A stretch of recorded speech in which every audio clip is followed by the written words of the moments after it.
But there are things that we actually think are part of the story that you're saying maybe were just embellishments. Like the inn and the innkeeper telling Joseph there's no room for your wife. Right.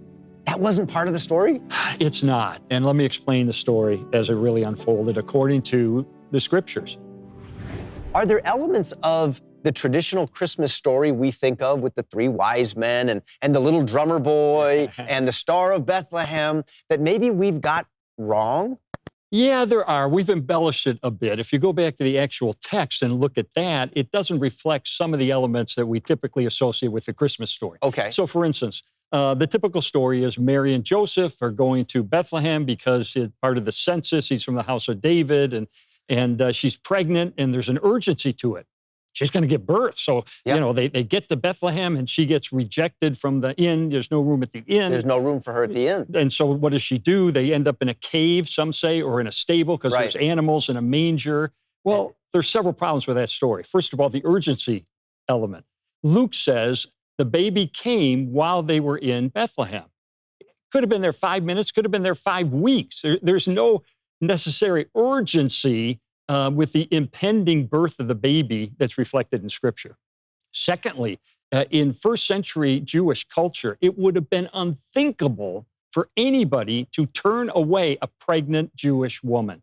They would have been ostracized from the community. They would have been, totally canceled by the community, so to speak. Okay. So that part is a kind of a dramatic addition. You're speaking of the portion of the story where it says that there was no room for them at the inn, so the innkeeper must have turned her away. And by the way, there was no inn and there was no innkeeper. We can talk about that later maybe, but that's... Wait a minute. Yeah.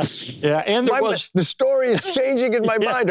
I can't wait to talk about that later. Yeah, and there was no cave. The idea that she gave birth among the animals in a cave is traced to a 2nd century account, middle of the 2nd century, by Justin Martyr, who was an early Christian apologist. It's not historically accurate. So there are some embellishments that kind of give drama to the story. Well, the story is dramatic enough without the added drama. But I think it's important to go back to the actual text and see what actually took place. That's right. We've got to go back to the source, which is the scriptures. And that's what your book is drawing from with all these evidences. But there are things that we actually think are part of the story that you're saying maybe were just embellishments. Like the inn and the innkeeper telling Joseph there's no room for your wife. Right. That wasn't part of the story? It's not. And let me explain the story as it really unfolded according to the scriptures. Luke and Matthew, of course, are the two that really delve into it in the Bible. First of all, it's unlikely there would have been an inn in Bethlehem. There were inns, lodging places. What do you mean? There weren't Howard Johnsons? There weren't Holiday Expresses? No Marriotts? My goodness. No, Bethlehem was a small town, like 500 people. Okay. And it was not on a main road. So it's unlikely there was a lodging, a commercial lodging there anyway. But beyond that, the whole thing comes from a translation of a Greek word, katalima. That's the word that is in Scripture that talks about the fact there was no room at the katalima. Well, what does katalima mean? Does it mean inn? No. What katalima means is only used one other time in Scripture, and that's where the Last Supper was held, was in the katalima, which means an extra room, like a guest room, like a supplementary room in a home. Okay. And going back in history, somewhere along the line, katalima was translated as inn, and it got picked up by the King James Version, and yet you go back to the year 1395, and John Wycliffe, the great Bible translator, translates it as a room or as a chamber, and that is how it should be translated. The NIV today, if you read the NIV translation of the Bible, say there was no room in the guest house, the guest room. Now here, let me describe what a house looked like in first century Bethlehem. Yes. You remember when Jesus, in the Sermon on the Mount, Matthew chapter 5, said, no one lights a lamp and puts it under a bowl. They put it on a stand. It gives light to everyone in the house. Yes. How can a candle give light to everyone in the house? Well, it's because they were one room. They were one room. Just room, one big room. Great room. It was divided into two parts. So you had a big room. That's where the cooking would take place, the sleeping would take place. The family would live. Then there was a couple steps down, and there was another area where the animals would be brought in at night. So you have a donkey or a cow or a couple of sheep, and you would bring them in at night, and the floor was slanted so they could clean it very easily. They had a manger there, which is in the floor, a rectangular space where they put hay.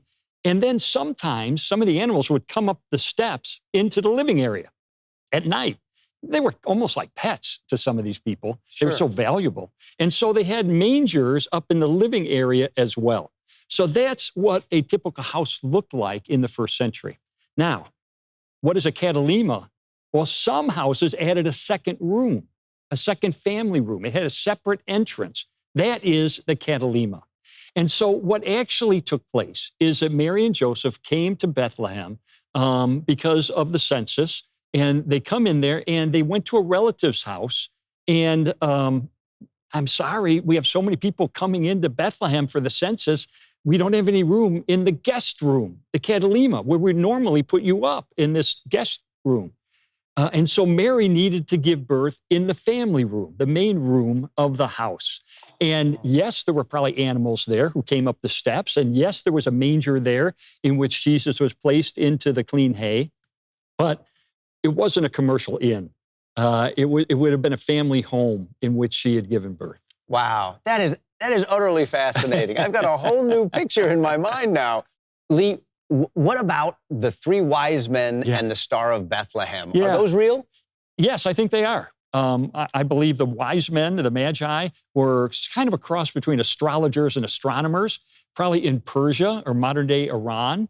And there's no reason, I don't think, to doubt that they were guided to the birthplace. Because that's in the scriptures. It's in the story. So we have the wise men. They're there. We don't know if there's three, though, right? We don't know if there's three. Why do we think that there's three? Because there's three gifts mentioned. There's gold, frankincense, and myrrh. Okay. And some people say, oh, well, those represent, gold represents the royalty of Jesus, the kingship of Jesus. Frankincense represents the priestly function of Jesus and his divinity.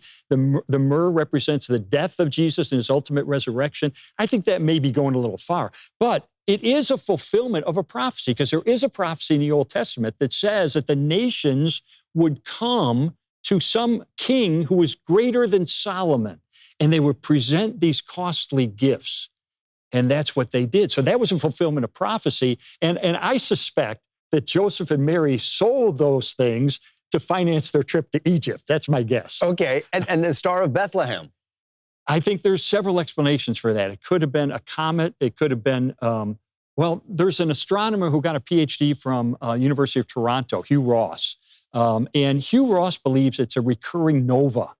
A recurring nova is an exploding star that explodes and then goes dim, and then again it explodes, and then it goes dim, and then it explodes again. For the Magi who studied the heavens, they would notice this. This would be a big sign for them, especially astrologically, where it took place. But to the average person looking up, you wouldn't notice. You wouldn't see anything. And so they were seeing something the other people didn't see. And he believes that the fact that it was visible, then invisible, then visible, then invisible, kind of matches the progression of what would have taken place. I don't know, but here's what I know.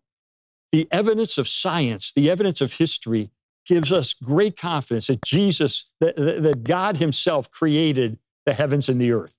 And if he can do that, I think he can create whatever phenomenon was necessary to guide those Magi to come to visit and give gifts to the new king.